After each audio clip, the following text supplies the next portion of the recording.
Hello once again, Niner Faithful, and welcome back to another episode of 49ers Playbook on the channel that's trying to answer the whys and the hows of the game. The 49ers got humbled by the Houston Texans on Sunday in a game that felt like it got away from their style early. The defense couldn't get off the field on third down, and the offense couldn't get a first down to stay on the field. We'll take a look at some of the key issues. The most pressing, though, which there's not a lot to break down on, was the inability to get any kind of consistent pressure rushing just for. This had downstream effects that we'll see, not just the struggles when playing coverage.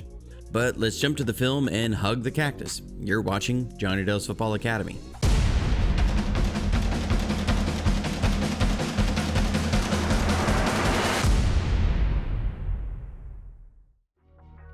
We're going to start out by going through a number of miscues on the defensive side, and then we'll work through the offensive side. So right from the opening few plays, we saw the effect of how Robert Saleh knew he was going to have to try and scheme a pass rush. Here it's second and long, and instead of being able to trust his four-man rush to win, he's trying to scheme up a tackle and stunt with Kalia Davis and Sam Okuanu, and because Davis is slanting outside, it's an easy job for the offense when they're running a draw play to kick Davis out, seal off Okuanu, and they get a chunk gain.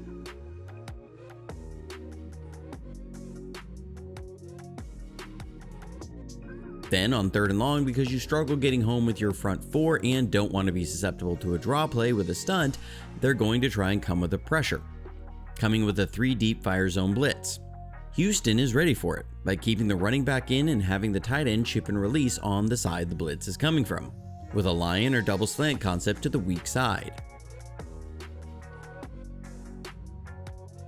Here, once Bethune reads the extra protection, he needs to work with more urgency to cover a quick answer to the weak side, and that's where Fred Warner is so good.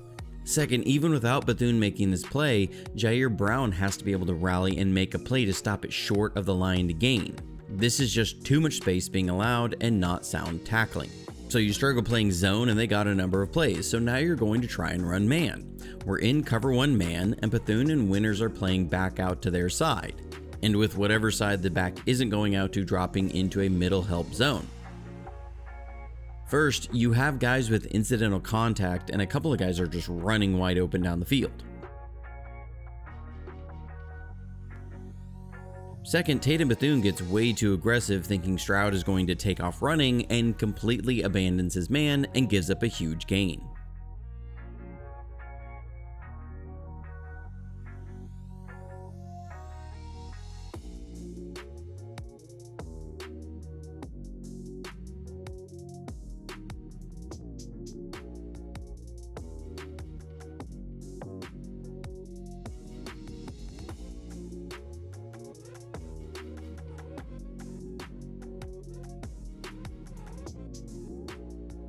So now they're back to zone, and now they're aligned to try and give Sam O, their best pass rushing threat, more space on the tackle, but leave a big bubble open and just get hit with another draw play for a big gain that puts the Texans in field goal range.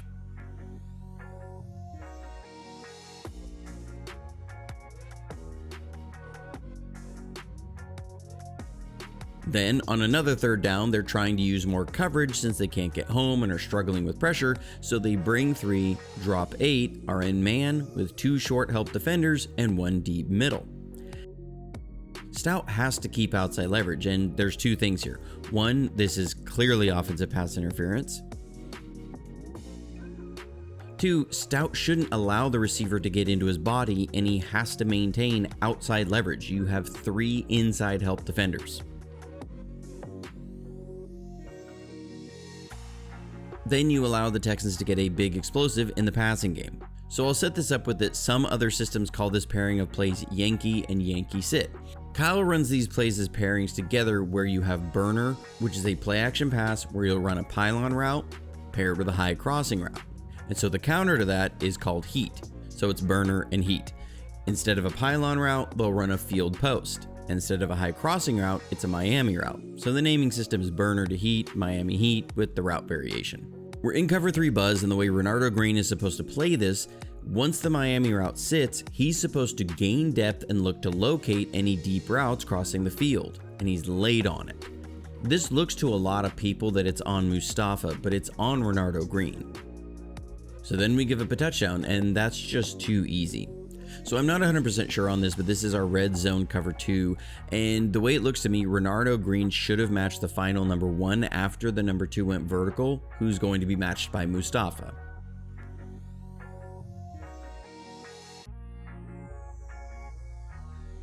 Then we have Micah Williams, and he's playing edge here, where normally when we bring pressure pass or pass blitzes, he's playing inside. We're trying to have Williams and Givens both draw their men away to open up a lane for Brown to blitz through. It works great, but I just don't understand why Williams decides to try and take a quick inside move. That wasn't your job. He gives up contain on a perfect timed and executed blitz to get a guy free and allows Stroud outside of the pocket for a big gain on a scramble. These are things that are going to make Robert Saleh pull his assistant coach's hair out because he has none left to pull out himself. Then we have more communication issues and issues with bunch formations. We've been having issues with these in man coverage all year, and these guys have got to get this figured out. Once the motion comes across, Mustafa moves down to the up man, and Green should be backing out. It's either a communication issue from the other guys or an awareness issue from Green, or both. But this is just bad. The Texans are running a corner route paired with an arches concept. The corner route causes interference on Green, who loses his man, then creates interference on Stout on his man. And Mustafa and Stout run into each other. All 3 receivers are wide open. One would surely score a touchdown, the other would be a huge explosive, and the one who Stroud actually throws to is still a gain for a first down. This is bad, bad football. Okay, well, if it'll make you feel any better, we were pretty much as bad on offense too. But I do want to have a quick break to thank all of the members of JFA49.com. They truly are the reason this video is even being made. It is through the support of people just like you that finance the production of these videos. You may see ads, but those are all going to the NFL because the YouTube fair use process is, well, imperfect and makes it nearly impossible to monetize these videos in a way that actually allows them to make anything. Thank you to those who have come on board to support the channel, and if you'd like to join them, we're still looking for about 40 new members to offset what's been lost. Thank you for your consideration. Now back to the film. So similar to the plays I talked about earlier with Burner, this is called Rider, where it'll be a streak paired with a high crosser, and it's a high-low read. We're going to try and sell the run fake by pulling the center Hennessy and having him kick out the end. Out of the fake, Jones sees the inside safety even with Sky Moore, and he's feeling the quick pressure, so he's never able to come off his first read and is going to take the shot. Sky Moore never even locates the ball though. I mean, you'd at least like him to make some sort of play on the ball, but he never even knows where it's at. From the end zone, Hennessy also gets completely destroyed by Will Anderson, and you can very clearly see Sky Moore never locates this ball.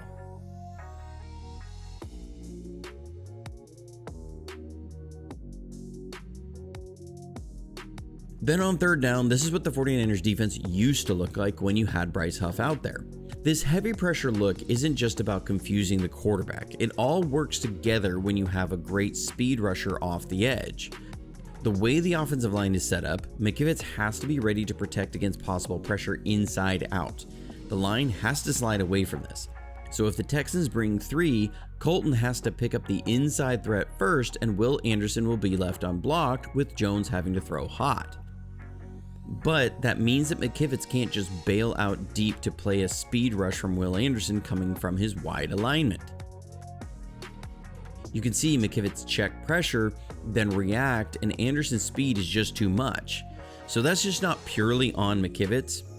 If we back it up, what you need is for the interior to hold up so Mac Jones can react to that by climbing the pocket. The way Houston plays this, CMC is the correct throw and has a good matchup for a first down, but the interior, specifically Matt Hennessy, lost so quickly that Mac isn't able to step up in the pocket and deliver an accurate ball. Next, this is a good job by Houston. So when you play a great defense like the Texans, you have to be on your details, and we're just not. We start out by motioning Juice out, and with Stingley on him and just a 4-man surface, this is looking like a zone 7-man coverage. We're running a blind concept. Bourne is on a through route, Juice on a shallow crossing route and is one of the hots, and Jennings on a choice out China. Houston ends up coming with pressure with a 5-man zone match behind it. and Jennings ducks the interference to Juice's hot route. He needs to run this route to open up Juice as the hot with the heavy pressure. From the end zone, Hennessy was wrong on the protection here. He's supposed to slide to Pooney's side. Dom is expecting a slide. The nose tackle isn't picked up by anyone and is so alone, he thinks it has to be a screen pass and doesn't trust that it was just a complete protection bust. So now they're in a situation where they're trying to help out Connor Colby by having Kittle first pick up Will Anderson, so Trent can then help Colby, who has struggled in space, and then go pick up Anderson. But that means you have one less player to stretch zones to that side. To the other side, we're trying to help McKivitz against Danielle Hunter, and same issue, and Robinson is the check down, and Houston is just too good in coming up and making good tackles, and you're right off the field. The next drive, we're going with one of our staple plays. This is an early in training camp install kind of a play, the slide concept, where you'll fake a wide zone one way and come back with a 3-level movement pass the other. Here, Juwan Jennings is trying to delay Danielle Hunter enough to let Mac Jones outside of Hunter on the edge, then release onto his route. There's confusion here as Juwan thinks Mac is going to keep running and tries to free him up. Mac thinks Juwan is going to stop blocking and release out, and it's just bad.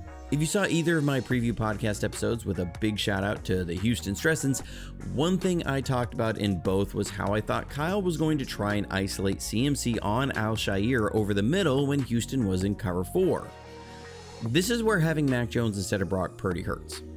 To the top, we're running a Tony concept, which on 3rd and long against this defense just isn't going to cut it. The hook curl player has outside leverage on the Tony route, and this play never has a chance.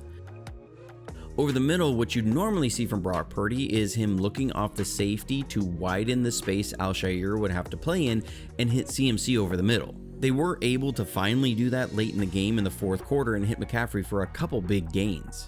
So on this one, it's going to look like I doubled up on a play from earlier, but I didn't. So what I had said earlier about this pressure look giving the advantage to Will Anderson, well, it happens again, and McKivitz gets beat the exact same way, and like last time, pressure up the middle doesn't allow Mac any room to step up, and Houston is just playing man coverage with a 5-man rush, and our line gets obliterated. The middle has to hold up to allow Mac time to step up and deliver a ball.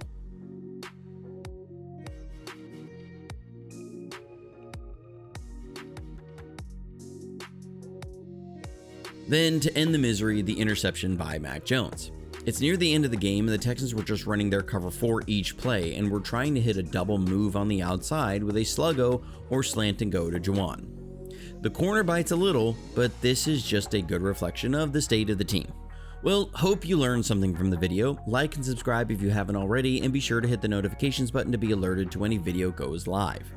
Again, if you'd like to support the channel in any way, I'll have links for that below. But until next time, stay safe, stay healthy, and go Niners.